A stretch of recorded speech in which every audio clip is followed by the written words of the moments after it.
मौलाना इसहाक अपनी एक वीडियो में कहते हैं कि कादियानियों ने यह शुबह पेश किया कि तुम दुरूद पढ़ते अल्लाहुम्मा सल्ली अला मुहम्मद व अला आले मुहम्मद कमा सल्लैता अला इब्राहीम व अला आले इब्राहीम, तो इब्राहिम की आलो औलाद पर तुम दुरूद पढ़ते हो, तो इब्राहिम की आलो औलाद में खाली मोहम्मद सल्लल्लाहु अलैहि वसल्लम नहीं है, और भी लोग हैं जो क़यामत तक आते रहेंगे। कादियानियों का ये शुबा है।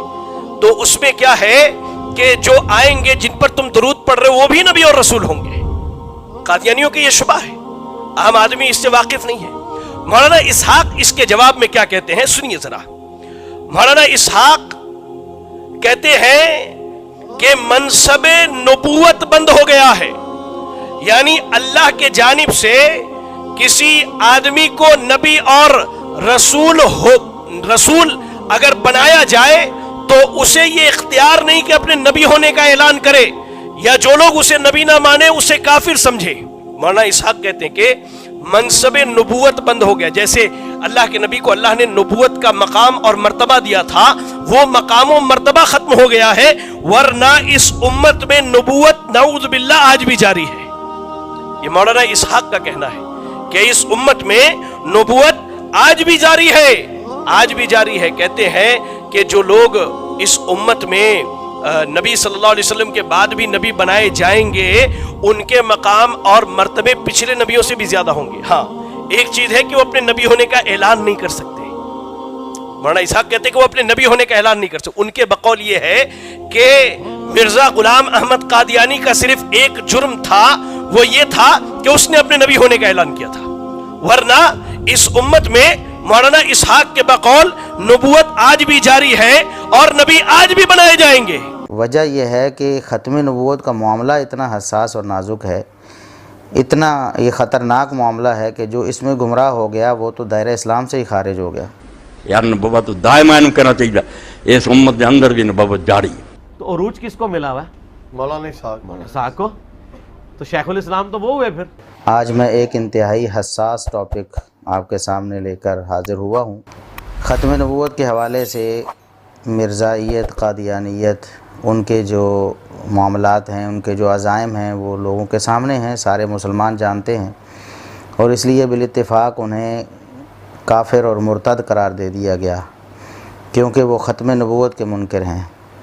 जबकि मुसलमानों में अभी भी जिनको मुसलमान समझा जाता है, एक ऐसा गिरोह और फ़िरका मौजूद है जो कि ख़त्म नबूवत का इनकारी है। इसके बावजूद वो अपने आप को मुसलमान कहता है और लोग भी उन्हें मुसलमान समझते हैं। उनमें से एक जो शख्सियत है वो इसहाक झालवी साहब की, जो अब दुनिया से जा चुके हैं, लेकिन उनके मानने वाले, उनके फॉलोअर्स और उनके पैरोकार अब दुनिया में मौजूद हैं, जैसा कि मिर्ज़ा मोहम्मद अली इंजीनियर साहब हैं।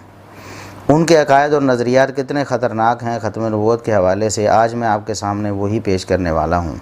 आप इस वीडियो के उन्वान को देख रहे होंगे कि ये हमसे ऐसा आप एक्सपेक्ट नहीं कर रहे होंगे, कि हमसे ऐसी तवक्को आपकी नहीं होगी कि इतने सख्त अल्फाज हम बोलेंगे। कभी हमने नहीं कभी बोले। हमने कहा कि ये ख़त्म नबूवत के डाकू हैं, लेकिन आज इंतहाई नागुज़ीर सूरत हाल में ये अल्फाज हमें बोलने पड़े हैं। उसकी वजह क्या है? वजह यह है कि ख़त्म नबूवत का मामला इतना हसास और नाजुक है, इतना ये ख़तरनाक मामला है कि जो इसमें गुमराह हो गया वो तो दायरा इस्लाम से ही खारिज हो गया। और ये जो लोग हैं, इसहाक झालवी साहब और उनकी पार्टी जो हैं, ये ख़त्म नबूवत के मसले को भी मुसलमानों में उलझाना चाहते हैं और उनमें इस हवाले से इख्तलाफ पैदा करना चाहते हैं।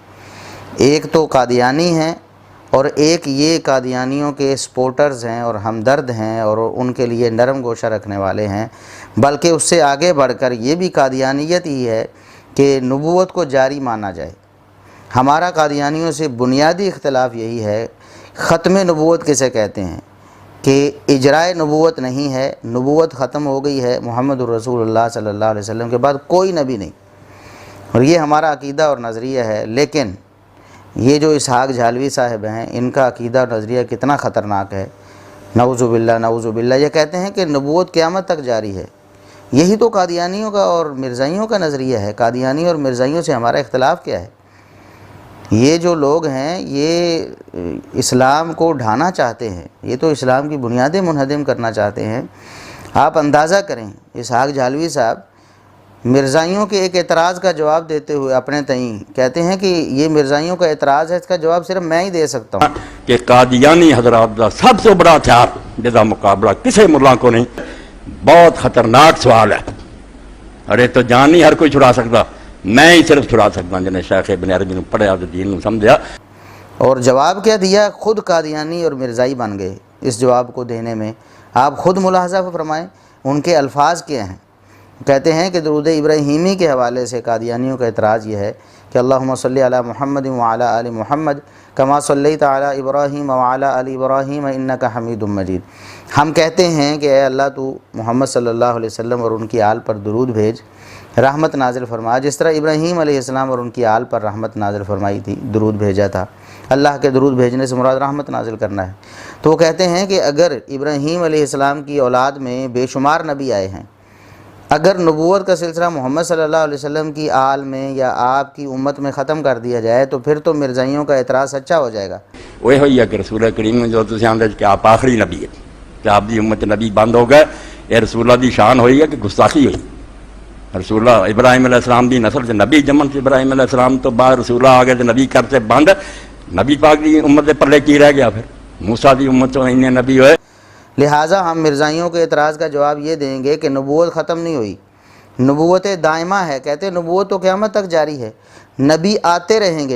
بہت خطرناک سوال ہے، ارے تو جان نہیں ہر کوئی چھڑا سکتا، میں ہی صرف چھڑا سکتا جنہیں شیخ ابن عربی نے پڑھیا تو دین کو سمجھا۔ بھئی کوئی بندہ نہ کہے کہ نبوت بند ہے، اے خطرناک گل ہے۔ ایک کہو کہ منصب نبوت بند ہے، پوسٹنگ نہیں ہونی، ان کوئی اعلان نہیں کوئی شخص کر سکتا کہ میں نبی ہوں، نہ لوگوں کو کہوں کہ مینوں منو، یا اپنے بارے کیا جڑا نہیں منتا وہ کافر ہے، اے گل نہیں، اے ختم۔ یہ کی ہے منصب نبوت، مگر ڈگری مرتبہ کمال سب موجود۔ جب اتنے بہت سارے لوگ ایم ایس سی ہونے، مگر اگر حکومت نے انہوں نے عہدہ نہیں دیتا، وہ افسر نہیں وہ کھوا سکتے، نہ نہیں رکھ سکتے، وہ حقوق نہیں استعمال کر سکتے، مگر مرتبے دے لحاظ نہ وہ کئی خادم صاحب نہ اعلیٰ ہونے تعلیم یافتہ، امت فیض نہیں بند۔ یار نبوت دائمہ کہنا چاہیے، اس امت کے اندر بھی نبوت جاری ہے۔ نعوذ باللہ نعوذ باللہ، کتنا بڑا یہ کفر ہے اور کتنا بڑا ارتداد ہے۔ اب بھی ہم ان لوگوں کو دعوت فکر دیتے ہیں جو ان کو علماء سمجھ کر ان کے پیچھے چلے ہوئے تھے۔ یہ اسحاق جھالوی صاحب، یہ کون سا علم ہے جو انسان کو ارتداد میں لے جائے، جو انسان کو ختم نبوت کے حوالے سے ہی اتنے حساس اور اتنے اہم موضوع میں گمراہ کر دے؟ وہ کون سا علم ہے؟ اسحاق جھالوی صاحب کہتے ہیں کہ نبی کریم صلی اللہ علیہ وسلم کی امت میں بھی نبی آتے رہیں گے۔ کتنا خطرناک عقیدہ ہے۔ کہتے ہیں کہ نبوت ختم نہیں ہوئی، نبوت تو جاری رہے گی۔ ہاں، نبوت کا اعلان غلط ہے، نبوت کا اعلان جرم ہے۔ اس کا مطلب یہ ہوا کہ غلام احمد قادیانی نے صرف یہ جرم کیا کہ اس نے نبوت کا اعلان کیا، نعوذ باللہ نعوذ باللہ۔ یعنی نبوت کا اب بھی امکان ہے، نبی تو اب بھی آتے رہیں گے، نعوذ باللہ۔ حالانکہ کتنے صاف الفاظ میں اللہ رب العزت نے قرآن کریم میں اس چیز کی نفی کی۔ خود انہوں نے اسحاق جھالوی صاحب نے ایک موقع پہ بیان کیا ہوا ہے کہ وخاتم النبیین جو سورہ احزاب کی آیت ہے اس کو خاتم بھی پڑھا گیا، اور اکثر قرآن نے اس کو خاتم پڑھا ہے۔ جب خاتم پڑھیں گے تو اس کا مطلب آخری نبی ہوگا، کہ اس کے بعد کوئی نبی نہیں ہے۔ لیکن یہاں انہوں نے خود قادیانیت نوازی میں قادیانیوں سے بھی آگے نکلنے کی کوشش کی، کہ کہتے ہیں کہ نبوت جو ہے وہ جاری رہے گی۔ قادیانی تو وہ کافر قرار دیے گئے، وہ مرتد ہوئے اس وجہ سے کہ انہوں نے نبی کریم صلی اللہ علیہ وسلم کے بعد ایک نبی کو مانا ہے، ایک نبی غلام احمد قادیانی دجال کو نبی مانا ہے۔ ادھر یہ تو کہتے ہیں کہ نبوت ہمیشہ جاری رہے گی اور قیامت تک نبی آتے ہی رہیں گے، نعوذ باللہ نعوذ باللہ۔ کہتے ہیں کہ صرف اعلان نہیں ہوگا، نام نبی کا نہیں ملے گا، لیکن کمالات انبیاء والے ہوں گے، بلکہ اس سے بھی بڑھ کر، نعوذ باللہ نعوذ باللہ۔ یہ رافضیت کا طریقہ کار ہے، اصول ہے، طریقہ واردات ہے کہ وہ جب دیکھتی ہے کہ ہم ڈائریکٹ صحابہ کو گالی دیتے ہیں تو پھر اہل سنت پبلک ہم سے بھاگتی ہے، تو وہ اہل سنت میں سے لوگوں کو خریدتے ہیں، اہل سنت میں سے اپنے کارندے تیار کرتے ہیں جنہوں نے لبادہ اہل سنت کا پہناوا ہوتا ہے، اور حقیقت میں وہ رافضیت کے گندے نطفے ہوتے ہیں، اور صحابہ کی مبارک ہستیوں پہ اپنی ناپاک گندی پلیت زبانوں کو دراز کرتے ہیں، جس کی بہت ساری مثالیں ہمارے سامنے موجود ہیں۔ اسحاق جھال والا مردود اسی किस्म के इंसानों में से था। इंजीनियर मिर्जा मरदूद इसी किस्म के इंसानों में से है जो सहाबा की पाक हस्तियों को अपनी गंदी पलीत नापाक जुबान से लोगों के सामने उनकी हैसियत को खराब करने के लिए राफजियत के पैसों पे पलने वाला, ईरान के टुकड़ों पे पलने वाला ये जानवर सहाबा के बारे में अपनी जुबान गंदी दराज करता है, और हकीकत में इसका मन पलीत है, इसके मानने वाले इससे बड़े पलीत हैं। मौलाना इसहाक मदनी कौन थे?